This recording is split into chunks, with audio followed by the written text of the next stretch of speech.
The previous video related to the British Indian coins was King George V. So now it's turn of his father, Edward. Most likely many of you will not recognize him by this name because he get acquainted by the name Edward VII King and Emperor, who was the father of King George V, grandfather of King George VI and the great-grandfather of Queen Elizabeth II. Stick around, keep watching and make sure have subscribed to the channel with the bell icon pressed. King Edward was named after his father Albert and grandfather Edward.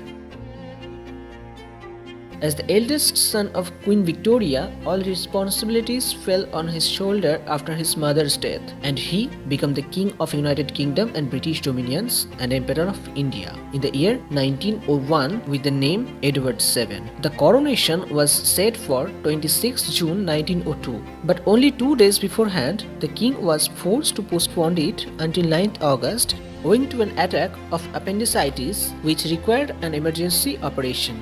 Due to this reason, the coins were issued in the name of Edward VII were distinct as the head is uncrowned.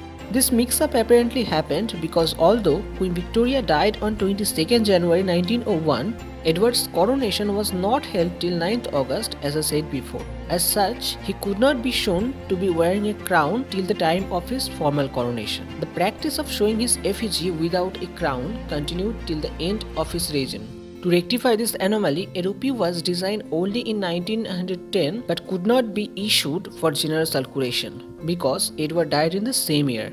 However, there is an exception. In 1906, a copper-nickel coin of 1 anna was introduced on which the king wearing a crown. Due to the printing of uncrowned effigy, the king became popular by the name GANJA or the Bald King between the Indians. His tenure as a king was just for 10 years, that is from 1901 to 1910. Partitioning of Bengal, one of the tragic incidents happened in his time. The idea to build Victoria Memorial late in his time, but it was completed and opened in the region of George V. Swadeshi movement, Surat split, foundation of Muslim League, Parliamentary reforms, all these incidents happened in his tenure. Coins bearing his portrait was first issued in 1903. Until his death 1910. Just like George V and 6th King coins, silver coins also introduced in the denominations of 1 rupee, half rupee, quarter rupee and 2 annas. Except this, there are some other copper and copper-nickel coins were issued like 1/4 anna, 1/12 anna, half piece, 1 anna which only bearing the crowned portrait, and the rarest and most expensive half anna. This is a 11.5 gram 90% silver containing 1 rupee on which the value is written in English and also in Urdu. Year of minting below with a spray of lotus flower on each side and a crown above. All these things within a tooth border. If we talk about the mint mark, it will be visible in the right side lotus branch and another mint mark will be in the crown. This coin doesn't carry any mint mark as it was minted in Calcutta.